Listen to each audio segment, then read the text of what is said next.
então, vamos lá então. Então, essa é uma pregação que eu fiz lá na igreja de Lusaka. Acredito que no começo desse ano, quando a gente foi para lá para fazer a renovação do nosso visto.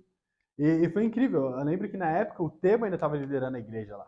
Então foi muito legal, porque o Tebo é um dos meus amigos, um dos meus melhores amigos aqui no Reino. E foi muito bom, porque ele começou a liderar a igreja de Lusaka tipo, meio que do nada. Acabou tendo umas mudanças na liderança, e o líder de Lusaka teve que viajar para Quênia, e o líder de Quênia teve que viajar para a África do Sul, então ele que estava lá, acabou que ele ficou sozinho, ele falou, ok, então vou ter que liderar a igreja. Ele começou a liderar a igreja lá, e foi incrível, fez a igreja crescer, a igreja ficou forte, e foi muito bom poder visitá-lo, saca, muitas vezes, para poder estar lá com ele também. E, claro, eu acredito que todos nós sabemos uma verdade que é óbvia, que a gente não deveria meio que ter um livro favorito da Bíblia, né? Porque a Bíblia inteira é incrível. Mas ainda assim, eu acredito que sempre tem um livro específico da Bíblia que você se conecta um pouco mais. Né? Parece que falta falar o seu próprio nome naquele livro enquanto você lê. Parece que foi feito e escrito para você. E esse livro, para mim, é Samuel. 1º e 2º Samuel. É incrível. Porque realmente consigo me conectar com o orgulho de Saul, consigo conectar com os sentimentos de Davi, com a idolatria que Saul tinha com as pessoas, com o que as pessoas iriam pensar dele. Tantas as partes boas quanto ruins, eu acredito que eu me sinto realmente conectado com esse livro. Então é um livro que geralmente me ajuda muito quando eu estou passando por alguma situação difícil. Eu vou para aquele livro que eu consigo geralmente ver situações parecidas no meu coração ou da minha vida, o dia a dia, que ele tem passado, que eu posso aplicar na minha vida. E como que eu posso mudar e me arrepender. A gente vai lá para 1 Samuel hoje. A gente vai tentar aprender um pouco mais sobre Saul e Samuel, o relacionamento deles.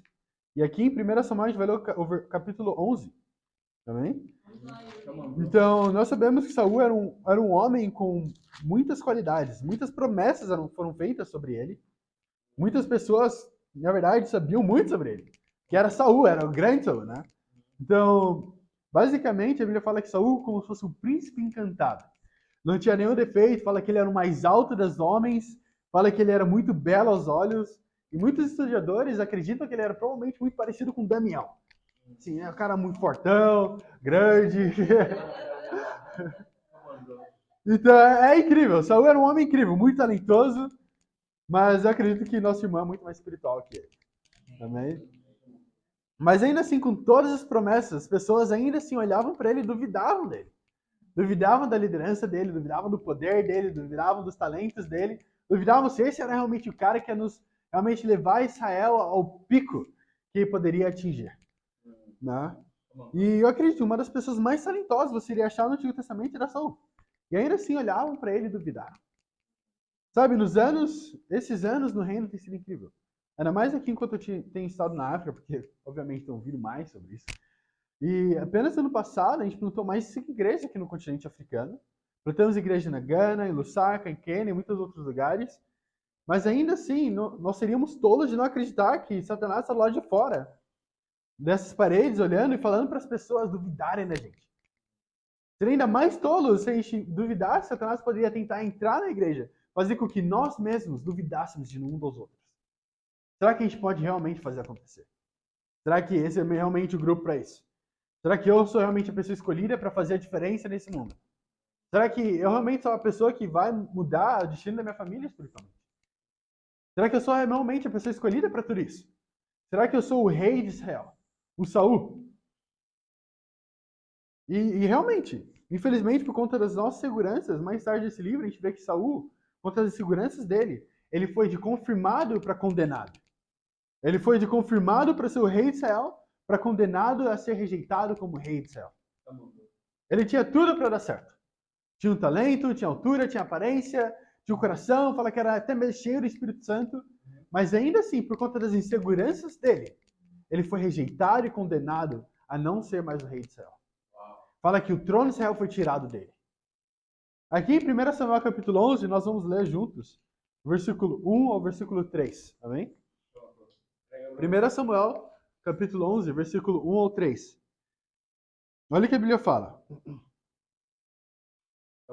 O amonita Naás avançou contra a cidade de Jabes de Gileade e a cercou. E os homens de Jabes lhe disseram: façam um tratado conosco, e nos sujeitaremos a vocês.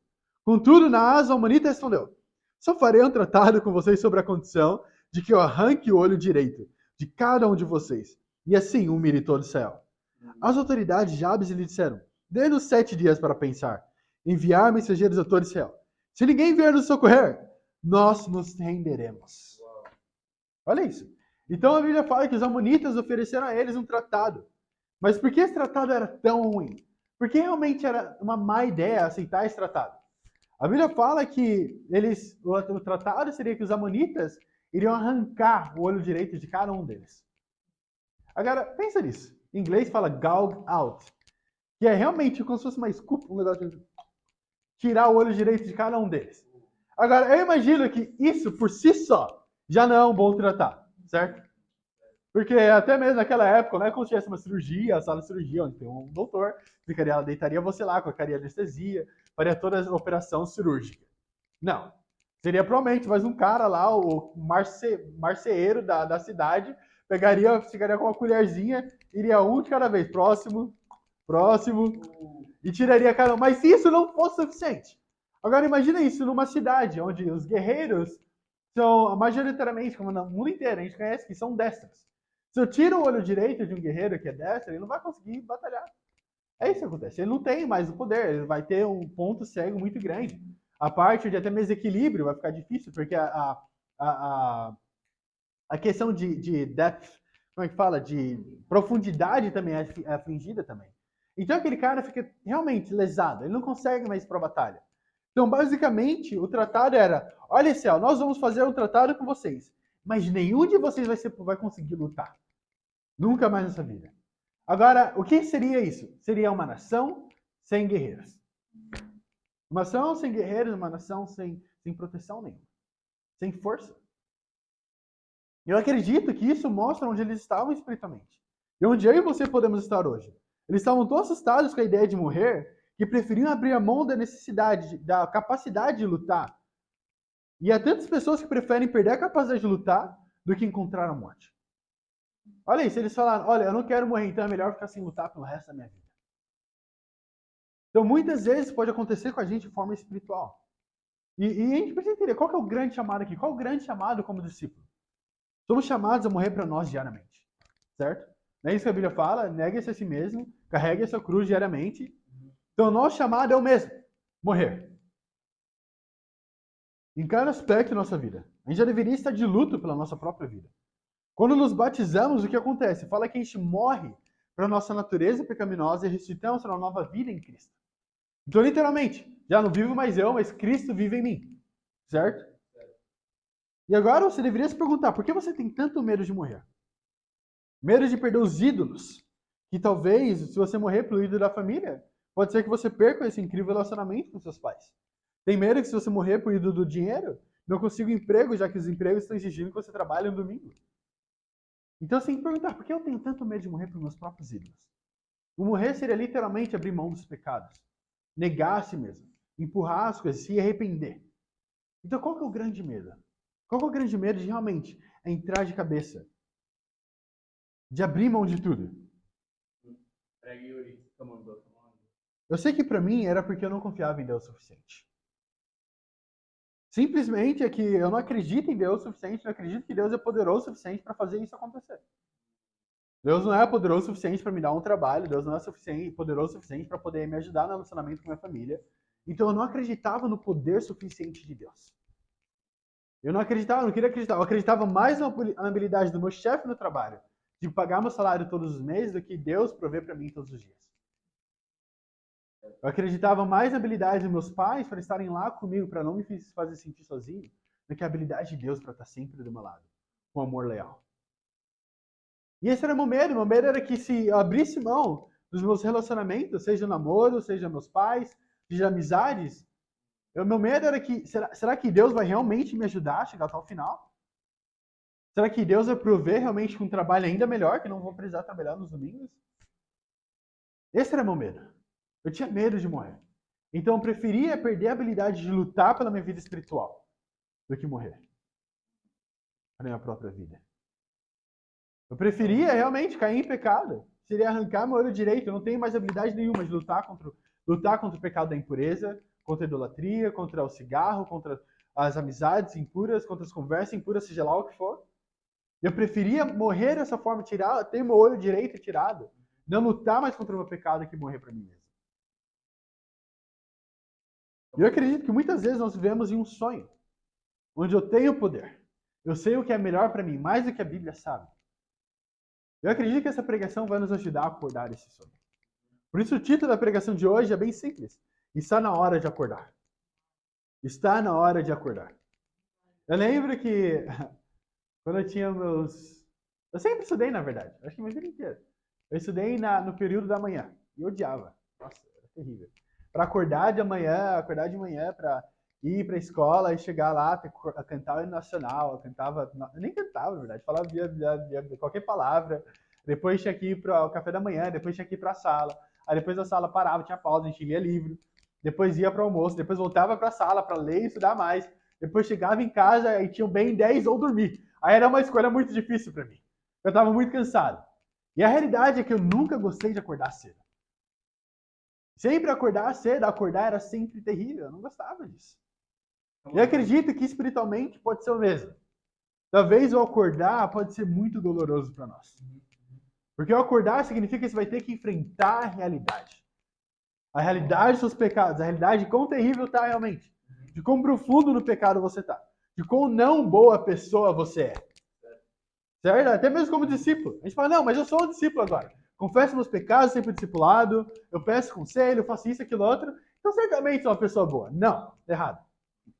Você ainda tem um monte de pecado, seu caráter ainda precisa ser moldado, ainda tem várias tentações, você precisa de ajuda. Então, essa é a realidade. A gente precisa acordar. Eu acredito que está na hora de acordar. Nada mais de brincadeiras, de perder tempo, de esconder atrás desses ídolos que nos afastam de Deus.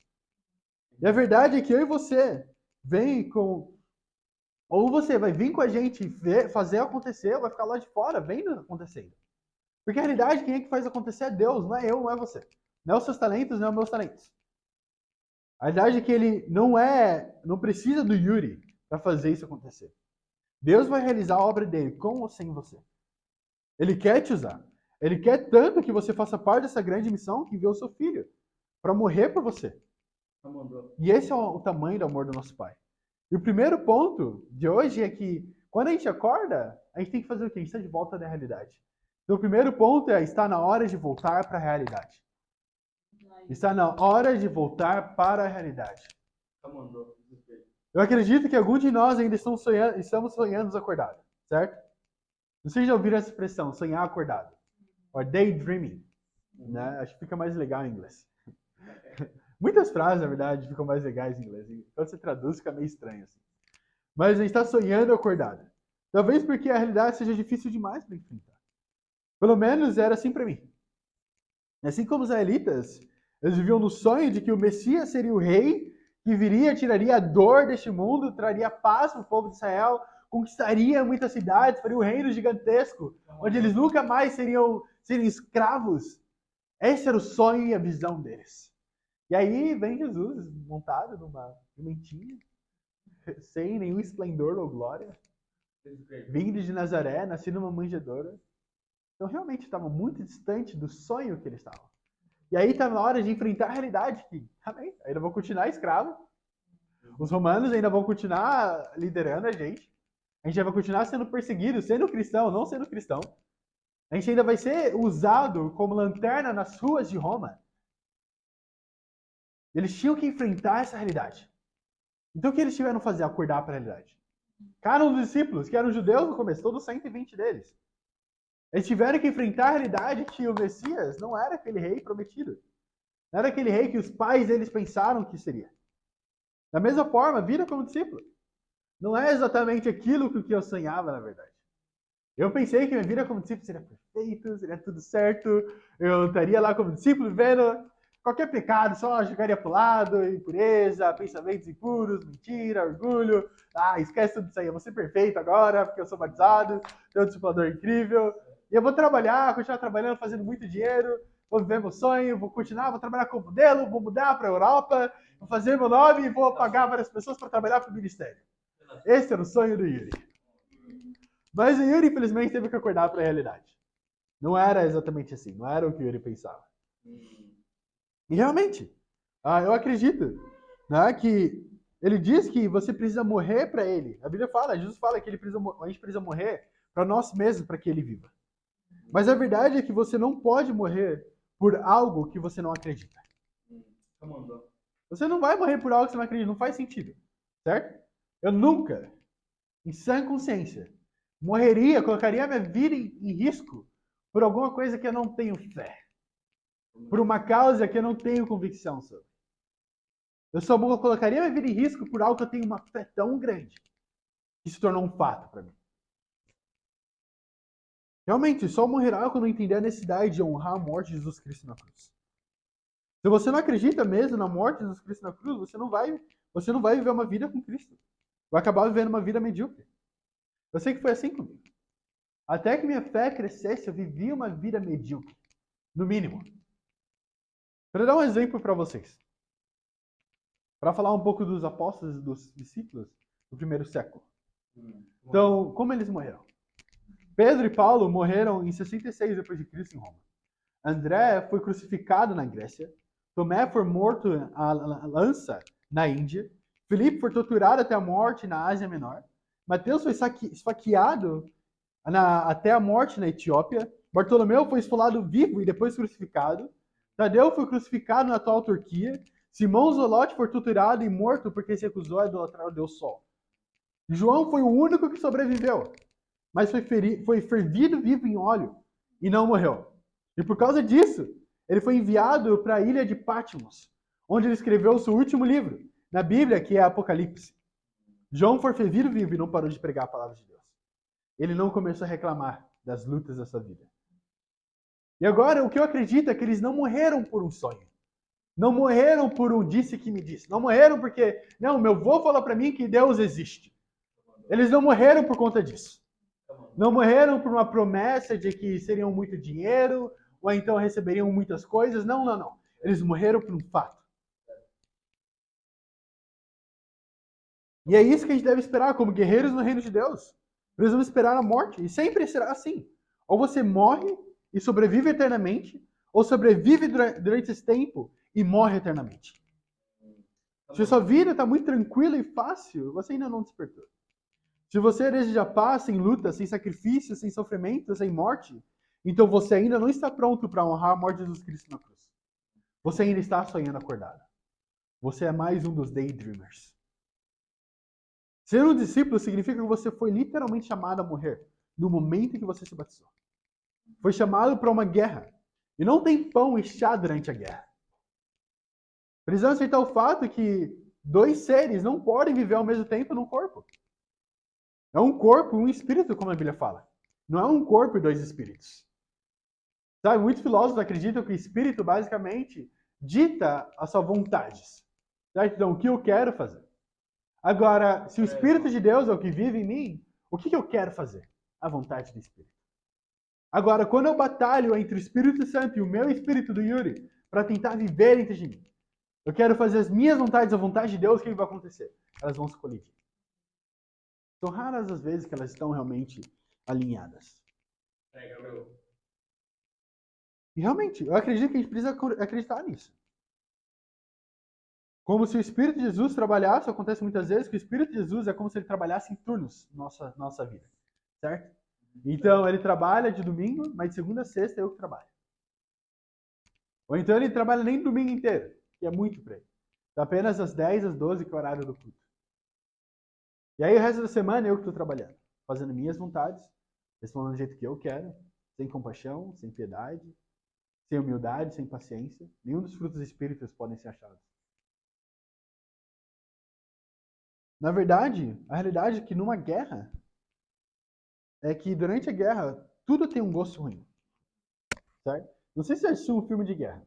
Então você já viu, já entrou no batalhão, ou algo assim do tipo. Você já viu o tipo de comida que eles comem? Não é comida de restaurante. Não é aquela comida incrível. Aquela mucapata, o frango às abesianas, não tem nada disso. Muitos deles, eu lembro no Brasil que tem aquelas mesopastas. São umas pastinhas que você come com várias vitaminas. E é isso, a comida é ruim. O sono é ruim, o descanso é ruim, as conversas é tudo terrível. Mas o próprio fato de que tudo é tão terrível, tudo é tão difícil durante a guerra, é que quando a guerra acaba e eles são vitoriosos, que a vitória tem um gosto ainda melhor. Porque realmente é uma diferença muito discrepante. Então o que vai fazer o céu ser tão incrível para mim e para você? A nossa vida aqui na Terra. Os nossos sacrifícios, nossas tribulações, as dificuldades. Cada uma das coisas que a gente passa aqui. Porque quando eu chegar no céu, eu vou poder, nossa, é tão diferente daquilo que eu passei na Terra, que realmente é muito melhor. Mas e se eu decido não morrer aqui na Terra? Decido viver aqui na Terra com o melhor. Não quero sofrimento, não quero tribulação. Eu vou abrir mão, não vou me negar, vou abrir mão para tudo. Tudo que eu quiser fazer, eu vou fazer. O que eu sentir melhor no meu coração, eu vou seguir o meu coração e deixar a vida me levar. O que vai acontecer? Você não vai para o céu. 2, quando chegar no inferno vai doer ainda mais. Em 1 Samuel, capítulo 15, a gente vai ler lá, vamos ler juntos. Capítulo 15, a gente vai ler o versículo 12. Então, basicamente, aqui que ele está falando é a queda de Saul. É quando Saul ele é finalmente rejeitado como rei. Eu pensei até em ler o capítulo inteiro do 15 ao 23, do 12 ao 23, mas são vários versículos, então eu vou ler alguns versículos e dando para vocês o contexto também. Então, basicamente, Samuel fala para Saul, olha, não sacrifica nada, não faz isso, não faz aquilo outro, tá? Você tem que esperar eu 7 dias para eu voltar. E, ó, tudo quando você for lá, mata tudo. Né? Na verdade é isso. Quando ele vai lá, tem que matar tudo, não deixa nada vivo, mata boi, mata ovelha, mata tudo que você vê pela frente. E volta e não deixa nada vivo. Aí Saul vai lá, pode deixar. Tá? Tudo certo, conta comigo. E aí ele vai para a guerra, aí ele volta. E aí é o que acontece aqui. Né? Então é quando Samuel volta. Então o versículo 12 fala: de madrugada, Samuel foi ao encontro de Saul. Mas eles disseram: Saul foi para Carmelo, onde ergueu um monumento em sua própria honra, e depois foi para Gigal. Quando Samuel o encontrou, Saul disse: o Senhor te abençoe. Eu segui as instruções do Senhor. Samuel, porém, perguntou: então o que é o balido de ovelhas e que é esse que eu ouço com os meus próprios ouvidos? Que mugido de bois e é esse que eu estou ouvindo? Respondeu Saul: os soldados os trouxeram dos amalequitas. Eles pouparam o melhor das ovelhas e dos bois para sacrificarem ao Senhor, o teu Deus, mas destruímos totalmente o restante. Agora, isso é interessante, né? Porque ele falou, segui tudo que você me falou. E aí vai lá, chega lá e fala, mas pera lá, que barulho é esse que eu tô ouvindo então? Eu tô ouvindo barulho de boi, de ovelha, quer falar pra mim que tô ficando maluco. Eu falo, não, é que os soldados eles me forçaram. Agora, pensa nisso, eu sou um rei. Que soldado pode forçar um rei? Então, de quem que foi a escolha trazer todos eles? Dele mesmo. Não foi forçado, não foi a pressão. Não, foi a decisão dele. Ele era o rei. Ele poderia falar, não, a gente não vai trazer. Vamos matar tudo e é isso. Eles voltam e tá tudo certo. Mas ele quis ceder a isso. Ele não quis ser forte o suficiente. E no versículo 12 diz que ele construiu um monumento em sua própria honra. Agora, isso é interessante. Depois Samuel fala no versículo 17 que ele já foi pequeno aos próprios olhos. Mas agora ele olha para um monumento que é grande e fala, nossa, eu quero olhar para mim mesmo. Antes eu era pequeno, agora eu sou grande. Sabe, no hebraico a palavra monumento é a palavra yad, que significa mãos. E outra pessoa que construiu esse tipo de monumento foi outro rei terrível também, Absalão. O pior rei da Bíblia. Fez um monte de coisa, sacrificou o filho, fez... Nossa, terrível. Então ele e Absalão criaram esse monumento com a sua própria imagem, que significa mãos. Agora, o que isso significa? É que o que aconteceria é que eles construíram esses monumentos e gravaram uma marca de suas mãos neles. Por quê? Para dizer que a batalha que eles acabaram de vencer não foi pela mão de ninguém mais, ninguém menos do que eles mesmos. E aí, isso é terrível porque eles vão lá e tiram a glória de Deus e tentam pegar para eles mesmos. Basicamente dizendo que eu fui quem fez isso. Eu sou grande, Deus não é grande. E é por isso que no versículo 15, Saul se refere a Deus como o Senhor do teu Deus, e não o Senhor meu Deus. Ele começou a se considerar ele mesmo um Deus. Como um Deus achava que merecia reconhecimento. Veja, Saul estava cego. Ele confundia prazer com vitória. O prazer de ser reconhecido, o prazer de ser levantado e exaltado entre o povo, ao invés da vitória que Deus tinha dado contra os amalequitas. Ele não conseguia ver a verdade de Deus. E da mesma forma, podemos nos tornar autossuficientes. Vou falar sobre algo que você talvez seja cansado de ouvir, mas pedir conselhos, por exemplo. Isso mostra que você não é autossuficiente. Mas a gente não gosta de pedir conselho, certo? Em Provérbios capítulo 12, versículo 15, a Bíblia fala: o caminho do tolo lhe parece certo, mas o sábio busca por conselhos.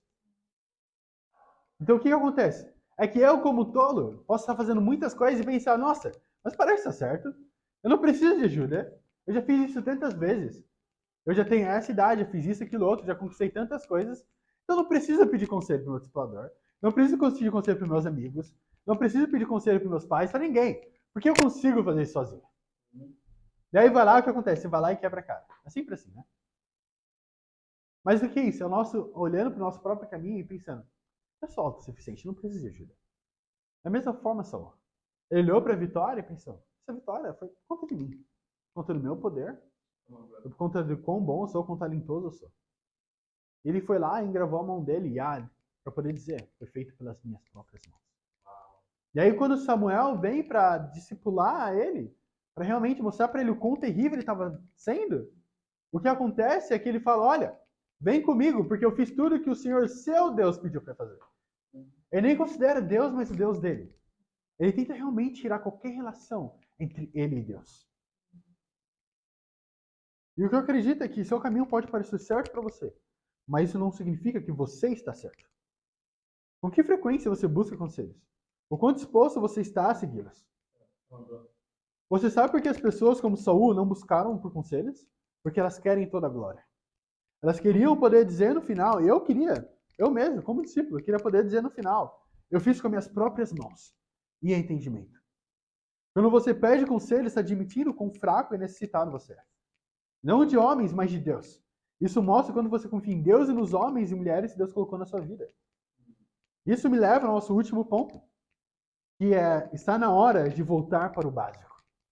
Está na hora de voltar para o básico. Agora, por que o básico? Sabe, algo interessante é que uma das primeiras coisas que a gente aprende quando criança é sobre liderança. E alguém é designado para cuidar de você. Agora, imagina um bebê saindo do útero da mãe e olhando para ela: nossa, tão grande. Eu ainda acredito que é essa a razão pela qual ele chora. Imagina, você sair, do nada estava lá quentinho, no meio da água, nadando. Sei lá, ainda não faz sentido ainda para mim como que ele fica dentro da água ali, mano, não morre. Mas amém. Mas ali ele sai, de lá de dentro, ele sai, olha pra mãe: nossa, tem um gigante me segurando. Aí depois, tá na mão de um médico, vai outro gigante. Então um monte de gigante olhando pra ele. E ele vai lá e um dos gigantes vai lá e dá um tapa nele. Claro que eu choraria. Até agora, se você colocar no meio de gigante, estaria chorando também. Então, obviamente, então ele olha pra tudo isso e o que ele aprende? Submissão. Eu vou me submeter, que tem um monte de gigante aqui. Eu tava olhando pra ele me deu um tapa sem eu fazer nada. Então, com certeza, tem que me submeter. Mas mais do que isso, é realmente infligir em nós a ideia de submissão aos nossos pais. É algo que está engravado na gente. São os nossos líderes. São os primeiros líderes que a gente tem na nossa vida. Mesmo sem entender, mesmo sem ninguém falar: olha, eu sou o seu pai, você tem que me obedecer, você entende isso. Eu não preciso falar isso para você. Você nasceu dessa forma. Mas ao mesmo tempo que a gente aprende sobre submissão, também aprendemos sobre rebelião. Sabe, no Brasil temos algo que chamamos de birra. Mas Yuri, o que é birra? Fico feliz que você perguntou. É quando uma criança deseja algo com tanta força que acaba desafiando as leis da física e começa a gritar tão alto que pode estourar um tímpano. Ela se joga no chão, cai satelada lá, gritando, pedindo por algo. Isso é birra. Geralmente elas fazem isso no mercado, perto da seção de doces. Eu fazia isso. Até os gigantes da minha vida virem lá e me dar um tapinha. Aí eu parei de fazer isso. Então eu aprendi submissão. Mas basicamente elas fazem tudo isso por quê? Porque elas querem que um desejo seja atendido. Certo? Então eu quero tanto algo que eu estou disposto a fazer qualquer coisa para que esse desejo seja atendido. No fim, o que a criança quer, ela controla. Vamos continuar lendo aqui 1 Samuel capítulo 15. Vamos ver Saul fazendo birra. Vamos ver como Samuel responde à birra de Saul. Olha isso. 1 Samuel capítulo 15. Não sei se vocês estão familiarizados. Existe isso, birra aqui? Em Moçambique? Essa palavra também? Não. A palavra birra? Vocês não falam birra?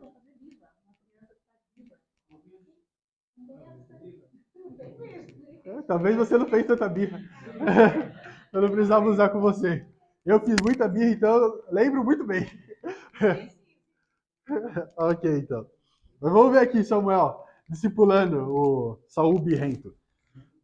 Vamos ler aqui do versículo 22 ao 23. Olha o que a Bíblia fala.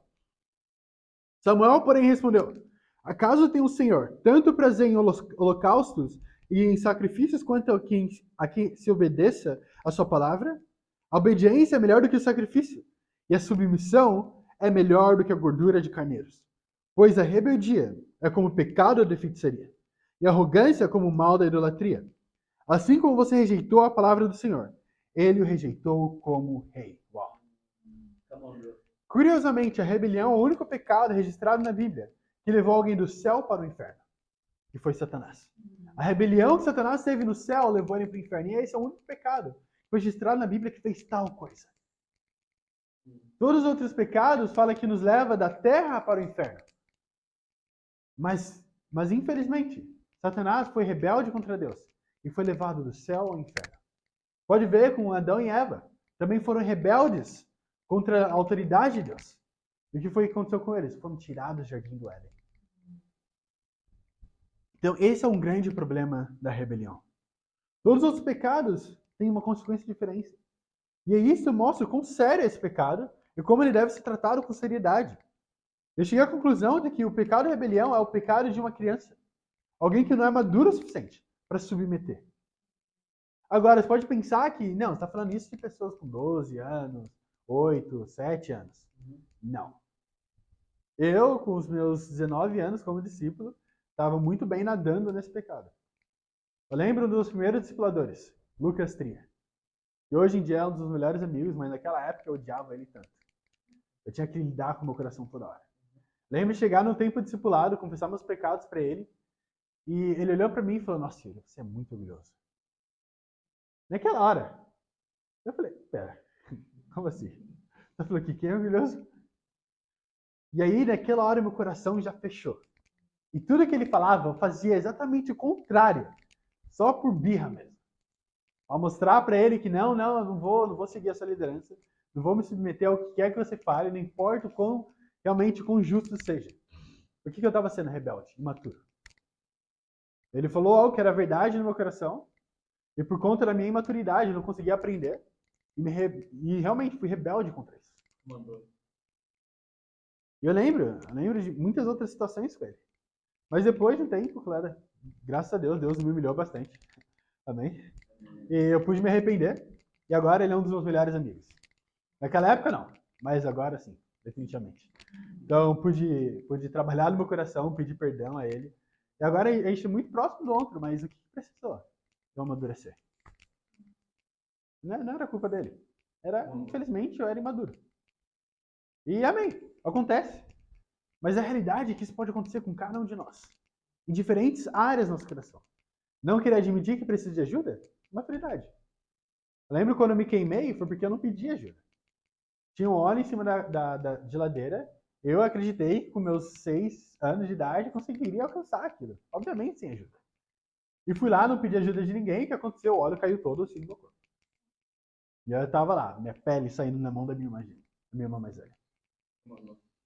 Então o que é isso? Imaturidade. Não admitir que precisa de ajuda. Isso pode acontecer com 10 anos, tanto com 40 anos. Agora, eu não acho que realmente entendemos o ponto da Escritura, que é a essência dela. Porque ele fala que a rebeldia é como o pecado da adivinhação, certo? Ou feitiçaria. E claro, nós sabemos que todo pecado tem a consequência que é o inferno, que nos afasta de Deus, seja mentira ou orgulho.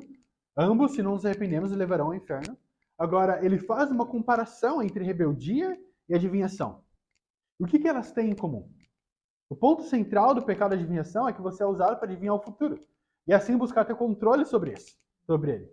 Agora, o pecado de rebeldia é tentar ter o controle porque você não está satisfeito com aqueles que estão no controle. Você deseja controle porque quer controlar o futuro e o resultado.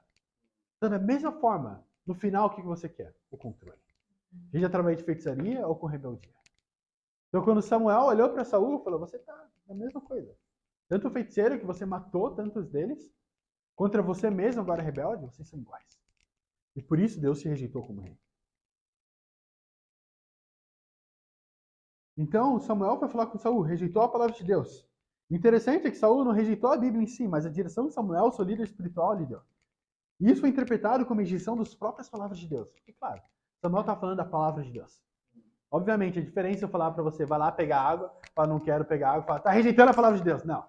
Né? Obviamente. Pera lá, né? Mas ele estava dando uma direção para o povo baseada na Bíblia. Como você fala, você precisa se arrepender do seu pecado de moralidade. Você fala, não, você não está indo contra as minhas palavras. Porque eu estou te chamando a obedecer a Bíblia, a palavra de Deus. Então você está indo contra a palavra de Deus em si. E da mesma forma que aconteceu aqui com Saul, ele foi rejeitado como rei. A mesma forma pode acontecer com a gente. A gente pode ser rejeitado como seu embaixador. E eu serei substituído por alguém que só quer agradar a Deus, da mesma forma que Saul foi substituído por Davi. A Bíblia ensina em Colossenses capítulo 3, versículo 25, que não tem favoritismo. Então não importa se você é o líder, se você é um membro, se você peca muito ou pouco, a realidade é que a gente pode ser substituído por alguém que tem um coração ainda maior do que o nosso. Alguém que é digno do reino. Deus tem expectativas sobre nós. Ele espera que cresçamos e que cheguemos à maturidade, não apenas em números, mas também em coração. Porque a verdade é que, mesmo que cresçamos em número, digamos que agora, por um sonho, 300 pessoas são batizadas hoje. Incrível, né? Imagina vendo 300 batismos. Aí tá lá. Vai ver até mesmo o bíceps do Pedro lá crescendo, lá de batizar tanta pessoa. A Carol lá com o ombro grandão que batizou tanta mulher, tá até cansado. Ela fala, uau, 300 pessoas. Terminou cansado. Fala, batizamos 300 pessoas hoje. Agora, qual que é o problema que a gente vai ter logo em seguida? Quem vai discipular essas 300 pessoas? Quem vai ser maduro o suficiente para poder discipular cada uma delas? Muitas vezes a gente tem sonhos, certo? Vontades. Nossa, quero que a igreja cresça tanto. Mas ok, e os líderes para isso? Quem vai cuidar? Porque senão o que acontece é que vai ter uma igreja cheia de números, mas que ninguém vai voltar a ser uma igreja religiosa. Hoje ninguém conhece a vida de ninguém. Hoje ninguém cuida um do outro. Não tem um amor profundo pelos discípulos. Onde só tem números. E não é isso que Deus quer. Não foi nunca isso que ele buscou. E realmente, se você não consegue liderar a si mesmo, não será capaz de liderar os outros. Você saiu de um tempo discipulado e pensou, nossa, como isso se aplica a mim? Não, ele está falando de outra pessoa, não é eu não. É outra pessoa, não deve ser eu. Ou então de um estudo bíblico, onde desafiaram a fazer algo, talvez mostraram o que estava sentindo, essas emoções, ou então para lidar com elas, ou então que você precisava perdoar alguém. Não, essa pessoa não é eu, não. Acho que ela está enganada, ou ele está enganado. Já saiu dessa forma? Eu já saí dessa forma, muitas vezes. Pensando que talvez, não é isso, não é tão profundo assim. Até na próxima chamada do discipulador, quando a gente liga, você atende e diz número errado. Desliga. Depois de meses depois, você começa a perceber. Olha, caraca, não era que é isso mesmo? Como que eu tava fazendo algo tão bizarro assim? Agora, o que mudou do Yuri de meses depois pro Yuri de meses atrás? É que o Yuri de meses depois tá mais maduro. Ele conseguiu ver a besteira que ele tava fazendo. Da mesma forma, o Yuri agora não vai tentar pegar um óleo de cima da geladeira sem ele não alcançar. Ele sabe que vai se queimar. Mas o que cresce mesmo? É realmente maturidade. Agora você consegue ver. Porque não é mágica. Você está mais maduro. E o tempo que levará para você entender isso é medido literalmente pela quantidade de verdades elementares da Bíblia que você coloca em prática. A Bíblia fala em Hebreus, capítulo 5, versículo 11 em diante, fala que pela prática, a prática diária dos princípios elementares, se tornaram maduros para poder entender e diferenciar entre o bem e o mal. Então, se você não pratica as verdades elementares da Bíblia, você não vai amadurecer. E eu tenho um desafio bem simples para você hoje. Faça uma lista das coisas que você acredita que poderia estar fazendo melhor. Cada uma delas. Seja seu tempo com Deus, seja confissão de pecado, seja pedir ajuda, seja pedir conselho, seja ir atrás de estudos bíblicos, seja lá o que for. Faça uma lista dessas coisas. E compartilha com o seu mentor, discipulador, com a pessoa que está estudando a Bíblia com você. E pensa num plano juntos como melhorar nessas áreas, para que você possa crescer na sua maturidade. Agora, como última escritura, vamos lá para Lucas, capítulo 2. Novo Testamento. Lucas, capítulo 2. Vamos à escritura porque fala de Jesus Cristo. Começa falando sobre ele como criança, mas agora fala como ele já crescendo. Fala como ele começa a crescer. Lucas capítulo 2, a gente vai ler o versículo 52.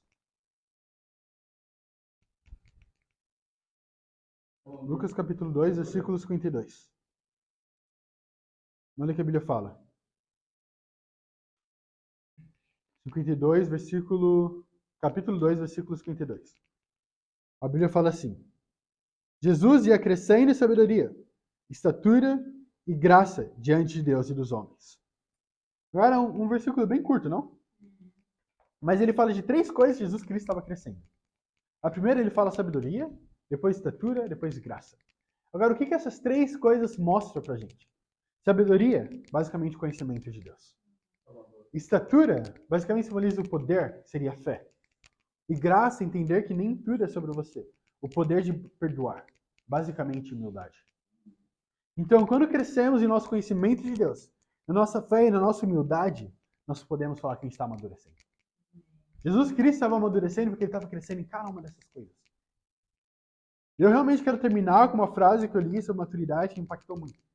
Que fala, maturidade é quando você para de criar desculpas e começa a criar mudanças. Maturidade é quando você para de criar desculpas e começa a criar mudanças. Em inglês falava, maturity is when you stop making excuses and start to making changes. Eu vi que o Musso está com uma cara de confuso. Mas essa é a realidade, certo? Eu realmente quero chamar vocês a amadurecer. Realmente acordar, voltar para a realidade. E parar de dar desculpas do porquê não se arrepender. Do porquê não dar um passo mais adiante. Para realmente trazer diferenças e mudanças na nossa vida. E para Deus será dada toda a glória. Amém. Amém.